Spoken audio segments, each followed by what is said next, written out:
अगर मैं आपको कहूँ कि ऐसी जगह इन्वेस्ट करते हैं जहाँ 10 की जगह 20, 20 की जगह 50 और 50 की जगह 500 या 1000 गुना रिटर्न मिलेंगे, तो क्या आप ऐसी जगह इन्वेस्ट करेंगे? अगर ऑप्शन मिले तो आप ज़रूर करेंगे। आज हम इसी टॉपिक के ऊपर बहुत डिटेल में बात करने वाले हैं, जहाँ लोगों को 100 की जगह 50 की जगह हज़ारों गुना के रिटर्न्स मिले हैं। आज हम एक्सप्लेन करेंगे बिटकॉइन को, हिस्टोरिकल डेटा और किस तरीके से आप इसमें बेस्ट बेनिफिट्स ले सकते हैं। नमस्कार दोस्तों, मैं हूं इंद्री सिंह और आज हम डिटेल में एक्सप्लेन करेंगे बिटकॉइन को। नंबर 1 क्या है बिटकॉइन, कब से स्टार्ट हुआ, कौन था इसका ओनर, किस तरह से गवर्नमेंट ने इसको स्टार्ट किया। नंबर 2 SIP किस तरीके से करें, कम करें ज़्यादा करें। नंबर 3 कौन से प्लेटफॉर्म इसको यूज़ करने के लिए, इन्वेस्ट करने के लिए बेटर है। नंबर 4 इसके do and don'ts, positive negatives क्या हैं, या प्लस माइनस जो भी आप समझिए, it's a normal language. And number 5 best practices क्या हो सकती है, किस तरीके से आप लॉन्ग टर्म में बिटकॉइन में इन्वेस्ट करके करोड़ों या अरबों रुपए कमा सकते हैं। इसको आप ये मत सोचिए कि मतलब लोगों ने नहीं कमाए हैं। बहुत सारे ऐसे एग्जांपल्स हैं। एक बंदे की अगर बात करूँ तो उसने बोला कि अगर कोई मेरी एक ड्राइव है उसके पास, तो बोला मैं उसको 200 मिलियन देने के लिए तैयार हूँ। क्यों? क्योंकि उसके 1000 मिलियन के आज बिटकॉइन पड़े हुए हैं। तो बिटकॉइन क्या है, पहली चीज़ अगर हम बात करें तो बिटकॉइन सेम एज एक डिजिटल करेंसी है। जैसे इंडियन मार्केट के अंदर आप NSE BSE पे लिस्टेड शेयर्स को खरीदते हो, ऑफ कोर्स ये भी लिस्टेड शेयर है। यहाँ अगर हम बात करें, इसको इस तरीके से देख सकते हैं कि निफ्टी 50 के अंदर सबसे ज़्यादा मार्केट कैप वाली कंपनी जो है, यानी कि रिलायंस है ना, जिसके 21 लाख करोड़ का उसका मार्केट कैप है। सिमिलरली क्रिप्टो वर्ल्ड के अंदर बिटकॉइन एक ऐसी चीज़ है, एक ऐसा कॉइन है, या कहें कि अगर स्टॉक से कंपैरिजन करें, जैसे हम सबसे महंगा स्टॉक MRF को कंसीडर करते हैं, सिमिलरली एक ऐसी क्रिप्टो, एक डिजिटल करेंसी है जिसकी वैल्यू आज 1 करोड़ रुपए के आसपास हो गई है। तो अगर हम बात करें इसके फाउंडर की, तो 2009 में है ना, शाकोशी नाकामोटो करके एक पर्सन थे, बड़े अननोन पर्सन थे, है ना। मतलब मैंने रिसर्च किया है, मैंने और डिटेल तो नहीं करी, लेकिन मुझे पता है कि 2009 में उन्होंने इस कॉइन को लिस्ट किया था। और जब उन्होंने ये कॉइन लिस्ट किया तो उस टाइम पे ये किसी गवर्नमेंट के अंडर नहीं था। मतलब जैसे अगर मैं बात करूँ तो आज मैं एक एप्लीकेशन बना दूँ तो मुझे उसके लिए किसी गवर्नमेंट से परमिशन लेने की जरूरत नहीं है।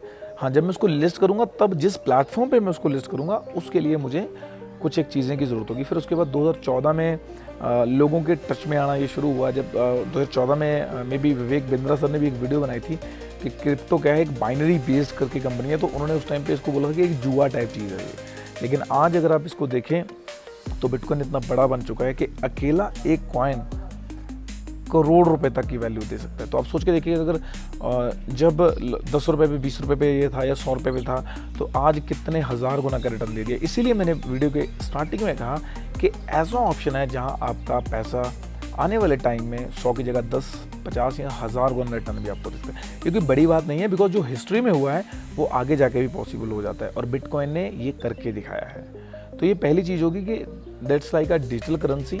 इसमें गवर्नमेंट का कोई सपोर्ट या स्टार्टिंग में इंटरफेयर नहीं था। अभी लोगों की कमाई इसमें इतनी हो गई कि गवर्नमेंट को ना चाहते हुए भी इसमें इंटरफेयर करना पड़ रहा है। यानी कि गवर्नमेंट ने जिस तरीके से बताया कि भैया आपको 30% इस पर टैक्स देना होगा, लेकिन अगर आप डायरेक्टली बात करें, फॉर द अदर हैंड देखें, इंडिया में 30% टैक्स वो लोग देते हैं जो लोगों 5 करोड़ से ऊपर की स्लैब चली जाती है इनकी। जो 5 करोड़ या 2.5 करोड़ वाली इनकम स्लैब में आते हैं वो 30% टैक्स देते हैं। तो गवर्नमेंट ने बोला भाई आप किसी भी स्लैब में हो, लेकिन इसके प्रॉफिट में आपको 30% टैक्स देना पड़ेगा। और जिसके चक्कर में बहुत सारे लोग पहले स्टार्टिंग में इसको कर रहे थे, बट अभी नहीं कर रहे हैं। ठीक है, तो ये तो होगी पहली चीज़ कि बिटकॉइन क्या है। Maybe I will try my best, है ना, फॉर द एग्जाम्पल कि किस तरीके से नॉर्मल लैंग्वेज में आप समझ सकते हैं कि बिटकॉइन है क्या चीज़। अभी हम बात करते हैं दूसरे पॉइंट की। SIP की अगर बात करें तो जिस तरीके से हम नॉर्मल म्यूचुअल फंड्स में SIP कर रहे हैं, उसी तरीके से आप बिटकॉइन में भी SIP कर सकते हो। अब बिटकॉइन तो 1 करोड़ का, अगर over the period of time हमने देखा कि जो वैल्यू इसने पिछले 10-15 साल में इंक्रीज़ की है, जैसे मैंने बोला कि 100 रुपये से लेके 1 करोड़ तक चला गया ये। तो अब अगर आप उस एंगल से देखते हैं तो जिस तरीके से आप नॉर्मल SIP करते हैं, लेकिन स्टॉक्स में क्या होता है कि रैशनल बाइंग का ऑप्शन नहीं मिलता है। जो जितने रुपए का स्टॉक है आप उतने रुपए का क्या बोलते स्टॉक खरीदना पड़ता है या उसमें पैसे डालने पड़ते हैं। लेकिन बिटकॉइन के केस में ऐसा नहीं है। आप जितने रुपए का बिटकॉइन अगर खरीदना चाहें उतने रुपए का खरीद, मतलब रैशनल बाइंग। अगर आप 1000 रुपये इन्वेस्ट करेंगे तो मतलब बहुत माइक्रो पार्ट आपको आपके डीमेट अकाउंट में शो हो जाता है। तो इस तरीके से आप similarly as it is mutual fund या स्टॉक्स, उसी तरीके से आप बिटकॉइन में भी SIP कर सकते हैं। अब अगला जो थर्ड पॉइंट है, अगर हम उसकी बात करें तो थर्ड पॉइंट के अंदर ये चीज़ आती है कि भैया आपको कौन से प्लेटफॉर्म बेस्ट है, और ये बहुत ज़रूरी पॉइंट है। नंबर थर्ड के कौन से पॉइंट, अगर इंडिया में बात करें तो Coindesk, बाइनांस और वजीरेक्स, ये तीनों मतलब ट्रस्टेबल प्लेटफॉर्म है। आप इन तीनों के थ्रू ही बिटकॉइन को डायरेक्ट बाय भी कर सकते हो और इसमें SIP भी कर सकते हो। दोनों केस में तीनों ही प्लेटफॉर्म ट्रस्टेड है और काफ़ी लंबे समय से लोग इसको यूज़ भी कर सकते हैं। इसके साथ एक और ज़रूरी बात, बिकॉज जैसे हम KYC करते हैं, स्टार्टिंग करते हैं, सिमिलर कुछ डॉक्यूमेंट आपको इसमें भी ज़रूरत पड़ेगी।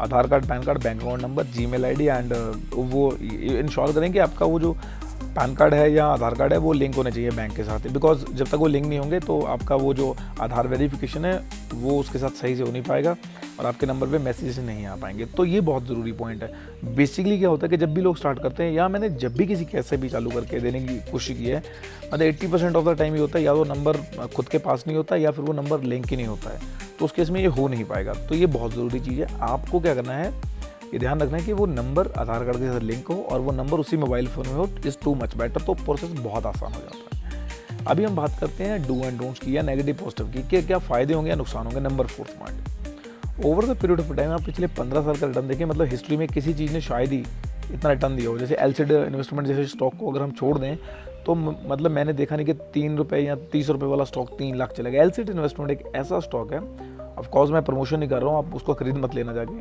तो 3 या 30 रुपये से में भी 3 लाख चला गया। अभी 2.5 लाख के अप्रॉक्स होगा, मैंने देखा नहीं है, कुछ दिनों पहले चेक किया था। तो उसी तरीके से over the period of time इसके वॉलेटिलिटी बहुत ज़्यादा है। हाँ, ये हो सकता है कि आज 1 लाख का है, ये 2 करोड़ का भी हो सकता है आने वाले 10 साल में, और 50 लाख का भी। क्यों? बिकॉज गवर्नमेंट की रेगुलेशन, रूल एंड रेगुलेशन हमेशा इसके ऊपर पहले से बहुत थी, अभी भी हैं और मे बी आगे भी इसी तरीके से रहेंगी।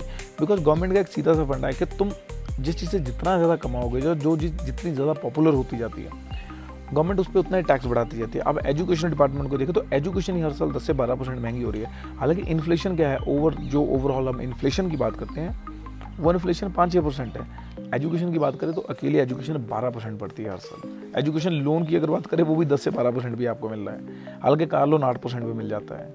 हम बात करते हैं नंबर 5, यानी कि टिप्स और बेस्ट प्रैक्टिसेस क्या हो सकते हैं। जिस तरीके से सेम हम सारी डिजिटल करेंसी को, जैसे स्टॉक है, म्यूचुअल फंड है, एनीथिंग, अगर आप SIP कर रहे हैं तो भी इसमें अपने पोर्टफोलियो का 5 से 10% ही इन्वेस्ट कीजिएगा। बिकॉज रूल रेगुलेशन का कोई पता नहीं है, गवर्नमेंट आज 35 कल 30% टैक्स है, कल बोलेगी हमें 50% लेना, तो हमें 50% देना पड़ेगा, बिकॉज आप इसमें कुछ नहीं कर पाएंगे। उसके बाद हम क्या करते हैं कि इसको रेगुलर अगर एज अ SIP आप करें तो ज़्यादा बेटर है। एक बार पैसा मत इन्वेस्ट करें, बिकॉज आज अगर हम बात करें तो बिटकॉइन अपने पीक पे है, हो सकता है कल से 3 से 5 साल के अंदर ये 40% डिप कर जाए। क्योंकि मार्केट के अंदर क्या होता है ना, वर्ल्ड की कोई भी जहाँ इस तरीके की करेंसी मूवमेंट होती है, अगर टाटा मोटर जैसे शेयर 50% गिर सकता है नीचे 6 महीने के अंदर ही, और वो भी बिना किसी पैनिक के। आप देखें कि मार्केट सारी रिकवर हो गई, लेकिन टाटा मोटर अभी भी 40-50% डाउन पे चल रहा है। तो बिटकॉइन के अंदर भी सेम चीज़ हो सकती है। सारा पैसा इन्वेस्ट मत करें, एक ही बार में मत करें, तो आप SIP मोड में करें। आप भले SIP मोड में रेगुलर बिटकॉइन को खरीदते रहें या SIP मोड कॉन्स्टेंटली आप डाल दें बिटकॉइन में। दोनों ही केस में पैसा आपका डिवाइडेड होकर लगेगा, हमेशा हर महीने थोड़ा थोड़ा पैसा लगने वाला है। उसके बाद अगर आप बात करें तो शॉर्ट टर्म विजन आपको नहीं रखना है, आपको लॉन्ग टर्म विजन रखना है। कितना? अप्रॉक्सीमेटली 5 to 7 ईयर का। बिकॉज 5 to 7 ईयर में क्या होता है कि कोई भी स्टॉक है, भले कंपनी है, एक अच्छा बुरा दौर देख लेती है। अगर बिटकॉइन अभी नीचे भी आता है, सपोज बिटकॉइन अगर 1 लाख है, 1 करोड़ है, एक करोड़ को छोड़िए, मैं एक सिंपल, अगर 100 रुपये का बिटकॉइन अभी है, तो अगर वो 70 रुपये पे आ जाता है ना, मैं 100 रुपये खाली उसके लिए बात कर रहा हूँ समझाने के लिए, और मेरे लिए भी समझाना आसान हो जाता है। 100 रुपये का बिटकॉइन अगर 70 रुपये पे आता है, बिकॉज उस टाइम पे आपको क्या करना है, जितना पैसा आपके पास है, सपोज आपने 100 रुपये इन्वेस्ट किए तो बिटकॉइन 90 रुपये का पाएगा, उस टाइम पे आपको दोबारा 100 रुपये इन्वेस्ट करने हैं, बिकॉज तभी आपका जो एवरेज कॉस्ट है वो 90 रुपये पे हो पाएगा। जब 90 से 80 आएगा, जनरली ऐसा नहीं होता है, अगर होता है तो उस टाइम पे आपको दोबारा से 110 रुपये उसके अंदर इन्वेस्ट करने हैं, तभी आपका जो एवरेज है वो 80 रुपये पे आ पाएगा। इस तरीके से आपको बिटकॉइन के अंदर निवेश करना है, इन्वेस्ट करना है। इसके साथ साथ इसका एक बहुत इंपॉर्टेंट पार्ट होता है ब्लॉकचेन टेक्नोलॉजी।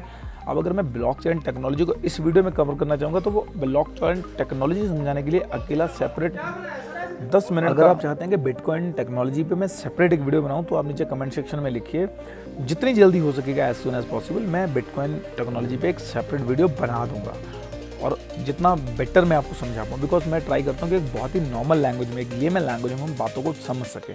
तो जब तक वो चीज़ समझ नहीं आएगी हम उसमें इन्वॉल्व नहीं हो पाएंगे, और उसके अंदर इन्वेस्टमेंट की स्पेशली बात करें तो इन्वेस्ट नहीं कर पाएंगे। और इन्वेस्टमेंट के अंदर ये बहुत ज़रूरी है। वॉरेन बफेट भी ये बोलते हैं कि यार जब तक किसी बिजनेस को समझ ना पाओ उसमें इन्वेस्ट मत करो। हालांकि कुछ टाइम पहले तक तो वॉरेन बफेट भी ये बोलते थे कि यार बिटकॉइन या क्रिप्टो से दूर रहो, लेकिन अब वो भी ऐसी कंपनीज में इन्वेस्ट कर रही है जो बिटकॉइन को सपोर्ट कर रही है या बिटकॉइन में जो इन्वेस्टमेंट कर रहे हैं। तो इस तरीके से अब ब्लॉकचेन टेक्नोलॉजी पे अगली वीडियो बनाएंगे। अगर आप कमेंट सेक्शन में लिखेंगे तो मैं डेफिनेटली वीडियो बनाऊंगा। और अगर आपको ये वीडियो पसंद आया, 1% भी हमने इसमें नॉलेज आपके साथ शेयर की है, तो आप इसको लाइक, शेयर और सब्सक्राइब करें और चैनल को ज़रूर फॉलो करें, बिकॉज आने वाली लेटेस्ट वीडियो आपको मिलती रहें। और कमेंट सेक्शन में बताइए कि बिटकॉइन को लेके और क्या आपके पास मन में कोई डाउट है या कोई सवाल है। अगर आप कमेंट करेंगे तो मैं पक्का उसका रिप्लाई करूँगा। तो आज तक के लिए मिलते हैं, आज तक के लिए इतना ही, बाकी मिलते हैं नेक्स्ट वीडियो में। Bye bye, see you all and happy investing.